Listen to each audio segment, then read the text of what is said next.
Okay, friends, I have a new favorite on Instagram. You need to check out Andrea Nelson Art. She really gets the importance of creativity to mental health. And this week's small art is my take on several of her reels mishmashed together. Welcome to week 25 of the 52-week art journal journey, where we again spend some time just relaxing into our small art, letting all the stuff recede and allowing the flow of making lines and spreading color calm our busy brains. This week I used a black Sharpie, some finer black micron pens, a silver Sharpie, my cheap Crayola kids set of watercolor paint I got at a local dollar store that does cost more than $1, and my Art Pop watercolor pencils for the first time. Once you get a feel for what we're doing this week, you can know what you can get lost in for art making relief. If you're new to the 52-week art journal journey, I'm so glad you found your way here. If you're wondering what this journey is, check the link in the description to learn more. There's also a link to week 1, where we made our journals and this journey our own. Let's get started. Grab a black Sharpie if you have one. I started with a micron pen because I was somehow out of black Sharpies.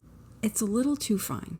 Water soluble is not so great for this small art, but will work if you don't plan to use watercolor paint, but only markers or something dry like colored pencils when it's time to make more marks or add color.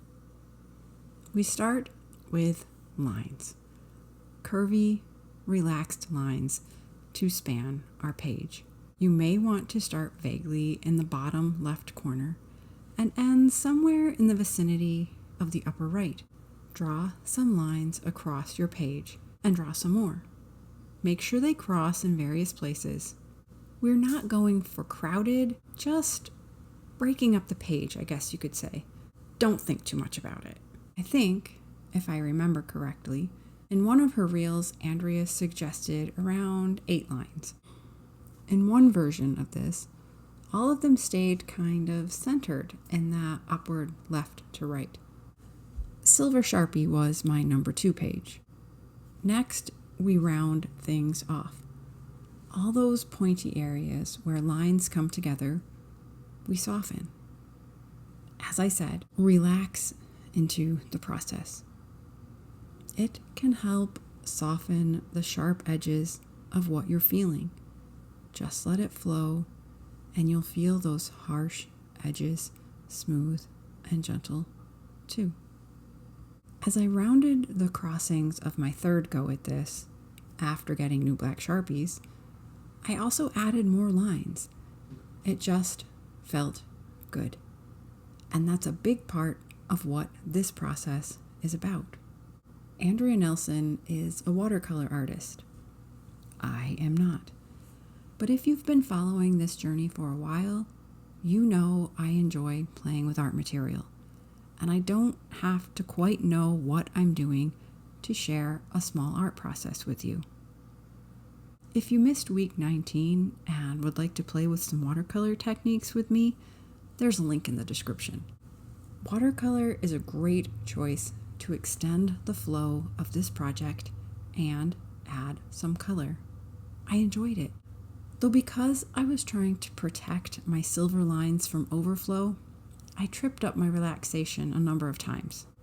Don't get fixated on any particular effect, and you'll have a more peaceful experience. The lines are great and are an important part of the process, but they do not need to be protected from overflow. They do not need to be protected. They do not. They just don't.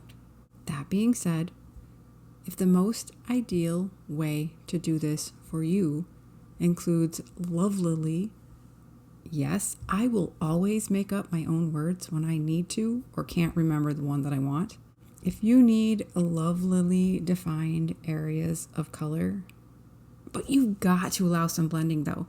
Okay, yes, it's your call. It's your small art. It's about what will let you let go of the most. If you really want well-defined areas of color, you can let blobs dry before you paint their friends that touch. And gotta say, painting onto water with watercolor is another level of losing oneself in the process as you watch how they blend together, as opposed to applying color to dry paper, unless that really stresses you out. I thought this process would also be a great time to experiment with my Art Pop watercolor pencils. Here are a few ways to use them that I understand, at least in theory. Coloring with them, then painting over and blending. Coloring with them on a wet surface, with and without wetting the tip first. Like the watercolors, it was fun and relaxing when I wasn't getting frustrated that I couldn't make them work the way I wanted. I didn't actually finish this one. It became far less than relaxing to be filming it. Color isn't the only relaxing option. Other options are filling in your blobs with soft edge designs. Like tiny circles, you can fill in the gaps between, like you rounded off your corners. And what would you call outlining on the inside? I honestly can't come up with a term for it at the moment, with a finer tipped marker or pen. I did both of these in this third go, before adding an engrossing, no pressure, riotous rainbow of watercolor. Do what works for you.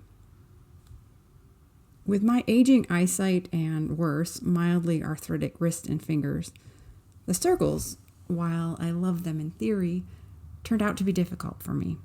But I wanted to finish the pattern I started. And again I say, don't get caught up in an image in your head of the product. Let yourself get caught up in the process. If you're not working too hard at it, it can do its job of giving your mind a chance to relax. I can't promise this arty activity will magically inspire your brain with answers to the knotty problems stuck in it, but you may find some clarity when you let yourself step back from the whirling mental spiral. And the sharpness of your anxiety and tension will soften like the pointy crossings of your lines if you don't fixate on an arbitrary standard of good. We are reclaiming our creativity, not trying to create masterpieces. We are accepting and reveling in the freedom of the messy process, not shackling ourselves in another area we may fear not measuring up. As always, I say, have fun.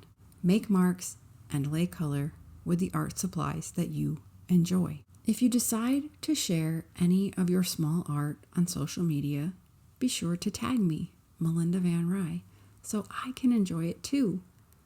And if you'd like, use the hashtag #ArtJournalWithMelinda. Thanks for joining me for another small art and journaling prompt. And I haven't forgotten the journaling prompt. It's just really brief this week. Add one word to your page, or a short phrase. What came to mind while you created? Or what would you like to remind yourself of about this process when you flip back through your journal? Maybe it's freedom, or peace, or release that we find in the process. Maybe it's color. How did this small art speak to you? I appreciate the opportunity to encourage you to establish a healthy habit of creative self-care through art journaling. I'll be back next week with another prompt. In the meantime, have some fun and find some peace in this week's process, and check out the description for more arty links.